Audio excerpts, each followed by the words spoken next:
নমস্কার, কেমন আছেন সবাই? প্রবাসে ঘরকন্যা একটি ভ্লগে আপনাদের স্বাগত জানাই। আজ বৃহস্পতিবার, সকাল এখন 9টা। সকালের জল খাবারে আজকে বানিয়েছি একটু পাওভাজি। আজ মেহা স্কুলে যায়নি, যতটুকু সময় দিয়া বাড়িতে আছে দিয়ার সঙ্গে কাটাবে বলে। দেখো দেখো কেমন হয়েছে, দেখে তো মনে হচ্ছে খুব সুন্দরই হবে। খেয়ে দেখি, নতুন জিনিস। মেদিনীপুরে পাওয়া যায় না পাওভাজি? হয়তো পাওয়া যায়, আমরা কিনে খাই না, এটাই। সেটাই বাড়িতে তৈরি হলে ভালো হয়েছে। ভালো হয়েছে, বাবুও বলছে ভালো হয়েছে, খুব সুন্দর। কেমন লাগছে বাবু? ভালো হয়েছে।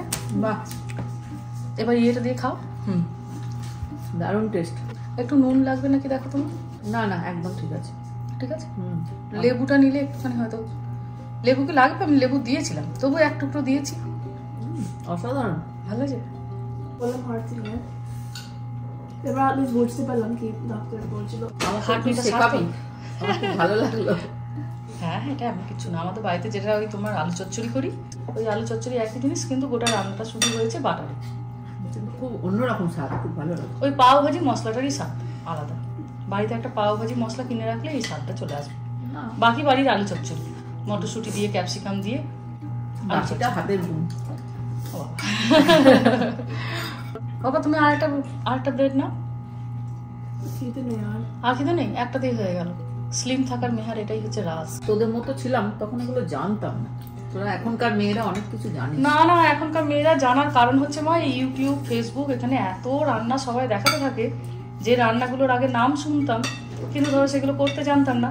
কিন্তু এখন তুমি যদি ইউটিউবে লিখে দাও, তার 50টা কেন বলবো, তার 500টা রেসিপি চলে আসবে। কিন্তু আগে তো আর সেইগুলো ছিল না। জল খাবার ওরা খেতে থাক, যাচ্ছি বাড়ির গাছটা থেকে একটা লেবু তুলবো বলে। মেহার বাবা সকালবেলা একটুখানি লেবু মধু জল খায়। আজ বেচারি সেই সকাল থেকে অফিসের চাপে একবারও নিচে আসার সময়ই পায়নি।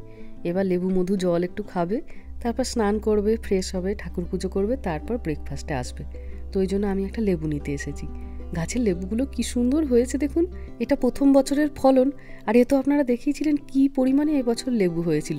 নিজেরাও তুলে তুলে খুব খেয়েছি, প্রতিবেশীদেরও দিয়েছি। ইচ্ছে ছিল মাকেও দুটো দিয়ে পাঠাবো, কিন্তু প্লেনে তো কোনো ফল নিয়ে যাওয়া অ্যালাউ করে না, ওই জন্য মাকে আর দিতে পারবো না।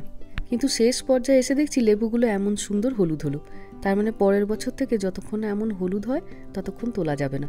তবে লেবুগুলোতে রসও হয়েছে প্রচুর বেশি, জানেন। প্রতিবেশীদেরও যাদের দিয়েছি তারাও দেখলাম ভারী খুশি। হয়ে গেছে তোমার পুজো? হ্যাঁ, হয়ে গেছে, পুজো হয়ে গেছে। খাবার দিয়ে দাও। খাবার দিতে পারো? কি মন খারাপ? চুপচাপ বসে আছে। হ্যাঁ, মনটা তো একটু খারাপ লাগছে। মামনি চলে যাবে। ঠিক আছে, তো মন খারাপ করো না। তো আজকে কিছু ভালো মন্দ রান্না হোক। আজকে তো আবার নিরামিষ। অবশ্য ঠিক। একটু দুপুরে মাশরুম করবো, মা মাশরুমটা খেতে ভালোবাসে। মামনি তো ইডলি সব খুব ভালো খায়, নিয়ে আসেন এখান থেকে। ও সকালের জন্য বলছো? আমি সকালে পাও ভাজি বানিয়েছি। ও তাহলে ঠিক আছে, পাও ভাজি তো ভালো, বেশ ভালো। ঠিক আছে, সকালে তাহলে পাও ভাজি।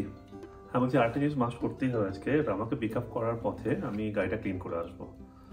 আজকে গাড়ি পরিষ্কার করতে যাবে? হ্যাঁ হ্যাঁ, তোমার এই পিক আপ, তোমার মামনিকে ড্রপ করতে গেলে অনেক রাস্তা শেয়ার করতে হবে। ও হ্যাঁ, ঠিক ঠিক, দূর যাবো। হ্যাঁ, গাড়ি একটু পরিষ্কার থাকা দরকার। গ্লাস ফ্লাসগুলো একদম নোংরা হয়ে গেছে। হ্যাঁ ঠিক কথা। এত দূর রাস্তা, আসা যাওয়া মিলিয়ে কত কিলোমিটার হয় গো এখান থেকে আমাদের বাড়ি থেকে? এয়ারপোর্ট থেকে 170-80 কিলোমিটার হবে হয়তো। তাহলে আমি রামাকে পিক আপ করে। আচ্ছা বলছি, তুমি যখন তাহলে রামাকে পিক আপ করবে, আমরাও সাথে যাই। মাকে তো কখনো দেখানো হয়নি এদেশে কিভাবে গাড়ি পরিষ্কার হয়, ওটাও তো বেশ ভালো লাগে। হ্যাঁ ঠিক আছে, আমি এনজয় করতে পারবো, ভালোই লাগবে। না, এটা কিন্তু ঠিক মনে করেছো তুমি, এত দূরের রাস্তা, গাড়িটা একটু পরিষ্কার না করিয়ে নিল। আর তার উপরে শীতকালে তো যা হয়ে যায়, গাড়ির কাঁচটা পরিষ্কার না থাকলে এত দূর রাস্তা যাতায়াত করাটাও বড় মুশকিল। ঠিক ঠিক আছে, চলো তাহলে খাবার দিয়ে দিই তোমার। ঠিক আছে, চলো, মন খারাপ করো না। মামনির কাছ থেকে প্রমিস করো না আমার গরম কলা সহ্য। সে মেহা করিয়েছে বললেই কি আর আসবে গো। ঠিক আছে, এত দূরের রাস্তা, বাবার বয়স হয়ে যাচ্ছে, তাও ঠিক। যে কারণে তোমার মাও আসতে পারেন না, এটা হাঁ করে বসে থাকে কবে আমরা যাব।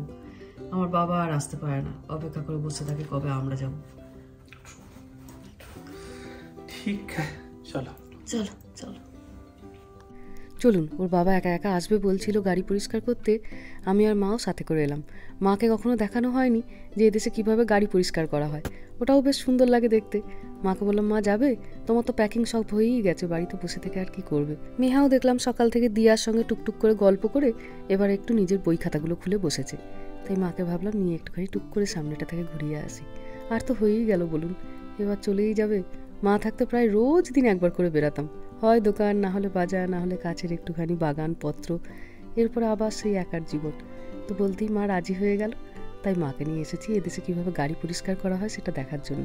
এখানে হাত দিয়ে খুব একটা কখনো দেখিনি যে কেউ গাড়ি পরিষ্কার করে, সব মেশিন ওয়াশ। যখন আমরা প্রথমবার দেখেছিলাম ভারী অবাকও হয়েছিলাম। এদেশে আসার পরে যে সমস্ত জিনিসগুলো প্রথমবার দেখার পরে আমি খুব অবাক হয়েছিলাম, ইচ্ছে ছিল মা এবার যখন এসেছে সাথে করে মাকে নিয়েও সেই জিনিসগুলোকে দেখাবো। অনেক কিছুই টুকটুক করে দেখিয়েছি, আবার বহু জিনিসই রয়ে গেছে বাকি। তবে ইচ্ছা আছে মাকে যখন পরের বার আনবো, হয় বাচ্চাদের গরমের ছুটির সময় আনবো, আর না হলে বড়দিনের ছুটির সময় আনবো। তখন তো অনেক দিন করে ছুটি পাওয়া যায়, তখন দূরের জায়গাগুলো মাকে ঘোরাতে পারবো।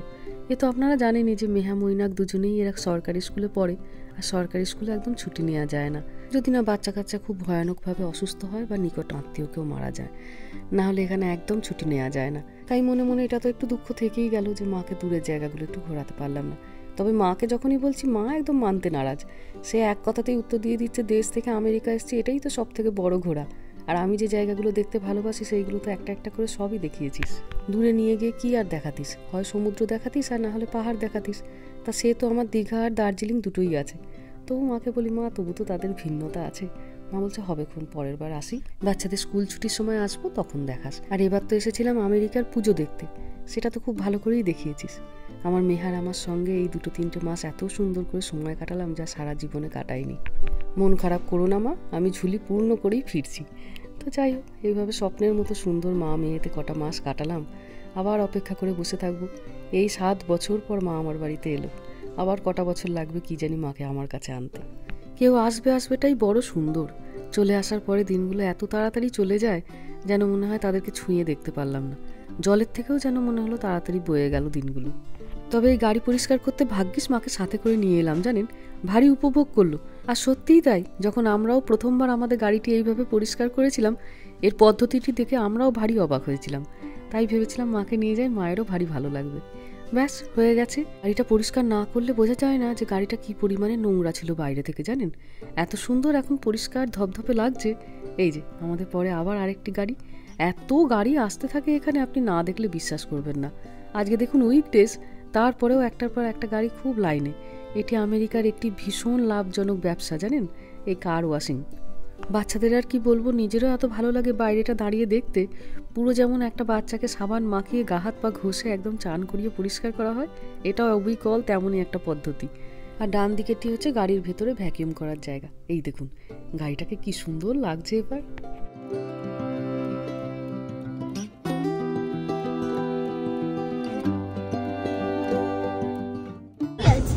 একবার 5 মিনিটও লাগলো না, দেখলে চোখের ডিমাস নিল কত নিল গো? $8। এটা না না না, যখনই আমরা ইন্ডিয়া বাজারে আসি জিনিসপত্র নিতে, মাসে একবার করে এসে গাড়িটাকে পরিষ্কার করে নিয়ে চলে যাই। আর এর লোকেশনটা এত ভালো, মানে তুমি কখনো দেখবে না খালি আছে, সব সময় দেখবে গাড়ি মুভ করছে। ভালো, ব্যবস্থাটাও খুব ভালো না? হ্যাঁ, ব্যবস্থাটা খুব সুন্দর। এখানে তো অত মানুষের হাতে সময় নেই, সেটা এত কাজ এখানে নিজের হাতে করতে হয়, মনে হয় একটা দুটো যদি সার্ভিস পাওয়া যায় সেগুলো নেওয়াটাই সব থেকে ভালো। আগে যখন ছেলে মেয়েরা ছোট ছিল কোভিডের সময়, তখন তো একদম বেরাতাম না, তো তখন আমরা বাড়িতে গাড়ি পরিষ্কার করতাম, ছেলে মেয়ে ওর বাবা সবাই মিলে আমরা করতাম। এখন অবশ্য এখানে চলে আসি, এখন আর দরকার হয়। হ্যাঁ ঠিক আছে, ধরেছি এবার বাড়ি ফেরার পথ। খুব বেশি আমাদের বাড়ি থেকে তো দূর নয়, এক্ষুনি পৌঁছে যাব। সময়টা যেন সত্যি সত্যিই জলের মতো বয়ে যাচ্ছে দেখুন।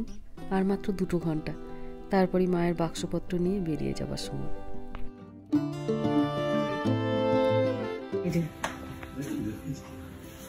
এস্টিমেট ফরওয়ার্ড হচ্ছে। এস্টিমেট অ্যাওয়ার্ড হয়েছে। এস্টিমেট, হ্যাঁ কি হয়েছে মা? Estimate forward. এস্টিমেট কি হয়েছে? অ্যাওয়ার্ড হয়েছে। You rock that. But it's written in you rock Testy math. You rock tasty math. যা অ্যাওয়ার্ড পায় এসে ফ্রিজে টাঙিয়ে দেয় চোখের সামনে যাতে সবাই দেখতে পায়। Moina Gangopadhyaya. মৈনা গঙ্গোপাধ্যায়। এই যে মায়ের যাবার আগেও, শান্তিরে যাবার আগেও মা পরোটা শিখে দিয়ে তারপরে যাচ্ছে। দুটো পরোটা মা নিয়ে যাবে, কারণ রাত্রি 8টার সময় ফ্লাইট, কিন্তু আমাদের তো এখানে 1 ঘন্টা এখন সময়টা পিছিয়ে গেছে, তার মানে ধরুন রাত্রি 9টায়। আবার ফ্লাইটটা উঠে না উঠেই তো আর খেতে দেবে না, সে ছুটবে, এ করবে, সে করবে, খেতে দিতে নিতে সেই হয়তো রাত্রি 11টা। তো ওই জন্য মাকে বললাম দুটো পরোটা মা তুমি ঘর থেকে ছেঁকে নিয়ে যাও। সে তো তুই করছিলি, আমি যাই হোক, এয়ারপোর্টে বসে বসে এটা খেয়ে নেবে। আর আরেকটা সুবিধা হচ্ছে যে ওর বাবার এক জুনিয়র আছে, তার মা বাবা দুজনেই এবার মায়ের সঙ্গে যাচ্ছে একই ফ্লাইটে। তাদের ফ্লাইটটা ক্যান্সেল হয়েছে, তাদের ছিল, হ্যাঁ তাদের সকালে ছিল ভায়া দিল্লি, আর মায়ের হচ্ছে ভায়া মুম্বাই, কিন্তু তাদের ফ্লাইটটা ক্যান্সেল হয়ে তাদের ফ্লাইটের সকলকে মাদের ফ্লাইটে দিয়ে দিয়েছে। এই জন্য ওটা ভারী সুবিধা হয়েছে। চলো রেডি, চলো বেরানো যাক। চা খাবে নাকি একটু? একটু চা খাবে? হ্যাঁ একটুখানি চা খাবে মনে হচ্ছে। চা দিয়ে একটু হাই তুলতে যাবে না? বিকেল এখন 4টে, চলুন বেরিয়ে পড়লাম।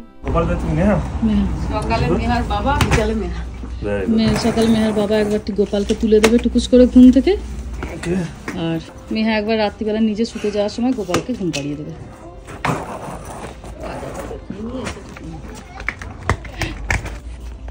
Somebody else's.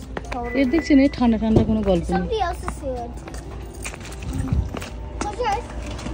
No, you close your eyes. Close your eyes, Mama. Open your eyes.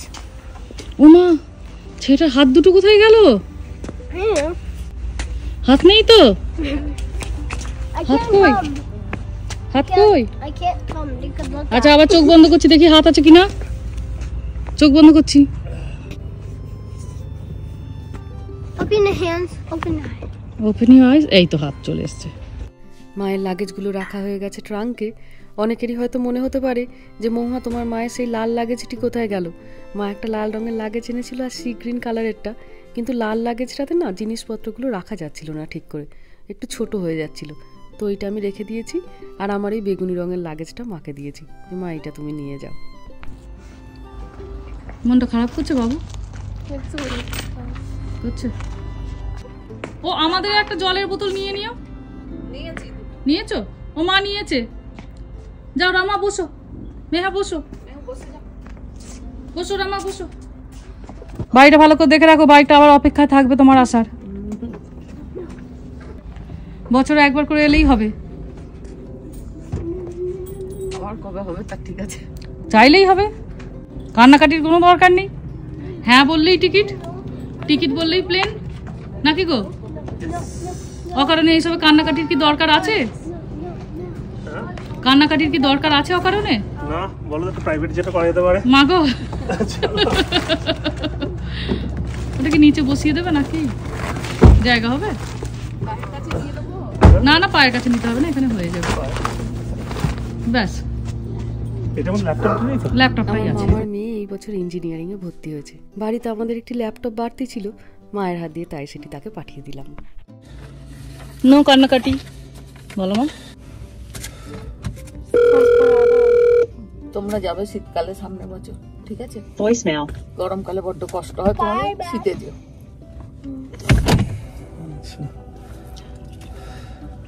সাবধানে থাকবে, ভাইকে দেখে রাখবে, মা বাবাকে দেখে রাখবে, খাওয়া দাওয়া করবে ঠিকঠাক, কিন্তু পড়াশোনা ভালো করে করো, করতে ভালো মেয়ে। চলুন রওনা দিই এবার। এমনই একটা দিনে মাকে সাথে করে নিয়ে এয়ারপোর্ট থেকে আমরা বাড়ি এসেছিলাম। স্বপ্নের মতো বেশ সুন্দর কটা দিন কাটালাম। মায়ের এবার ফিরে যাওয়ার সময়। এটা আপনারা অনেকেই কমেন্ট বক্সে বলেছেন যে দিদি তোমার মা তো 6 মাস ওখানে গিয়ে থাকতে পারবে ভিসা অনুযায়ী, ট্যুরিস্ট ভিসায়, তাহলে উনি এত তাড়াতাড়ি কেন চলে আসছেন? আসলে আমার মাসির মেয়ের বিয়ে। অনেকেই হয়তো আপনাদের মনে আছে রিমির কথা, আমার ভাইয়ের বিয়েতে এসেছিল। রিমির বিয়ে এই কদিন পরে। আমার একমাত্র মাসি, তার একমাত্র মেয়ে, তারাও তো সেখান থেকে সমানে অস্থির করে দিচ্ছে, মাসি তুমি কবে আসবে, কবে আসবে। মনটা আমারও ভারী খারাপ। এক তো মা চলে যাচ্ছে, আর তার উপর আবার মাসির মেয়ের বিয়ে। সবাই আসবে, শুধু আমি ছাড়া। ওই একই কারণ, ছেলে মেয়েদের স্কুল। আর এবছর আমরা ইন্ডিয়া গেছিলাম, ওর বাবা 4 সপ্তাহ ছুটি নিয়েছিল, ওর বাবারও আর ছুটি নেই। গতবারেও যখন দেশ থেকে ফিরেছিলাম মাসির ছেলের বিয়ে হয়েছিল, আর এবারেও দেশ থেকে ফিরে চলে এলাম মাসির মেয়ের বিয়ে, জানেন। তবে যাবার পরেই মা মনে হয় আমাকে ভুলে যাবে, গিয়েই তো বিয়ে বাড়ি আর এত এত লোকজন পাবে। গল্প করতে করতে চলেও এলাম এয়ারপোর্টে। দেখুন গোটা রাস্তা জুড়ে ঠাকুরকে একটা কথাই ডাকতে ডাকতে আসছি, যেন মায়ের ফ্লাইটটা আজকে ক্যান্সেল হয়ে যায়। চলে এসেছি আমরা এয়ারপোর্টের পার্কিং লটে। খুঁজে বেড়াচ্ছি এবার লিফটটা কোথায়। যতবারই আসি না কেন তারপরে যেন মনে হয় হারিয়ে গেলাম, এই কোথায় রাস্তা, কোথা দিয়ে লিফট। কিন্তু এই যে পেয়েছি, জিনিসপত্রগুলো এবার আস্তে আস্তে নিয়ে আসছি। ঢুকে পড়েছি আমরা এয়ারপোর্টের মধ্যে। এই ডিপার্চার একদিক দিয়ে, অ্যারাইভেল আরেক দিক দিয়ে, পার্কিং অন্য আরেক দিয়ে, সে যেন এক গোলক ধাঁধায় পড়ে যাওয়া, জানেন। তার মধ্যে হাজারটা জিনিসপত্র, বাচ্চা কাচ্চা দিয়ে খুঁজে খুঁজে যাই হোক চলে এসেছি এই যে ভেতরে। আর আপনাদেরকে বলছিলাম না যে সৌভাগ্যবশত ওর বাবার কলিগের মা বাবা আজকে একই দিনে ওনারা ফিরছেন। গোটা রাস্তাটা মাকে আর একা যেতে হবে না, ওনাদের সঙ্গে গল্প করতে করতে মা যেতে পারবে। মায়ের বড় লাগেজগুলো জমা করা হয়ে গেছে, টিকিট নেওয়া হয়ে গেছে। প্রায় আমরা এখন শেষ পর্যায়ে। এত মনটা এখন খারাপ লাগছে এখান থেকে, মনে হচ্ছে মাকে আবার সাথে করে ফেরত নিয়ে যায়। সিকিউরিটি চেকিংটা শুধু বাকি আছে, কিন্তু হাতে আমাদের এখনও বেশ খানিকক্ষণ সময় আছে। এখানে সবাই দাঁড়িয়ে দাঁড়িয়ে এখন একটুখানি গল্প গুজব করছি। সবারই মনে হচ্ছে এই সময়টা যেন এখানে যেন থমকে যায়। মাকে এখান থেকে হুইল চেয়ার করে দেওয়া হয়েছে, ওনারা ডাকছেন। মায়ের মনটা বড় সবসময় মেহাতেই আটকে থাকে, পারলে মা মেহাকে সাথে করে নিয়ে যায়।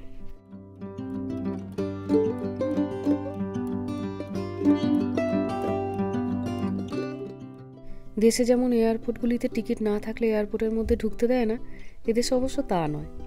এদেশে আপনি আপনার বাড়ির লোককে সিকিউরিটি চেকিং অবধি দেখতে পাবেন, তারপরে তারা চলে যায় ওইদিকে, তখন আর দেখা যায় না। চলুন, মা চলে গেল। এখন এই সময় মনটা এমনই কষ্ট হচ্ছে, মনে হচ্ছে কেন আমরা সাথে করে এলাম। শুধু ওর বাবা আর মা যদি আসতো সব থেকে ভালো হতো। এখনও যেন আমি আমার মনটাকে বুঝিয়ে উঠতে পারছি না যে মা চলে গেল। এই এয়ারপোর্টই বলুন বা বাস স্ট্যান্ড বা স্টেশন, কত স্মৃতি এটা বহন করে নিয়ে চলে বলুন।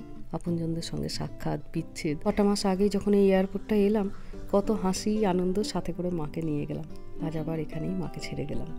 আমার মতো হয়তো আজ বহুজনই এরকমভাবে চোখের জল নিয়ে তারা আপনজনদেরকে ছেড়ে আবার বাড়ির পথ ধরেছে। যাই হোক, চলুন, আর তো দাঁড়িয়ে থেকেও লাভ নেই, ধরলাম এবার বাড়ির পথ। ভিডিওটাও তাহলে আজকে এখানেই শেষ করছি। সবাই ভালো থাকবেন, সুস্থ থাকবেন, সাবধানে থাকবেন। আর ভ্লগটা কেমন লাগলো সেটা আমাকে অবশ্যই কমেন্টে জানাবেন। ভালো লাগলে একটা লাইক করে দেবেন। সবাই ভালো থাকবেন, সুস্থ থাকবেন, সাবধানে থাকবেন। দেখা হবে খুব শিগগিরই পরের একটা ভ্লগে।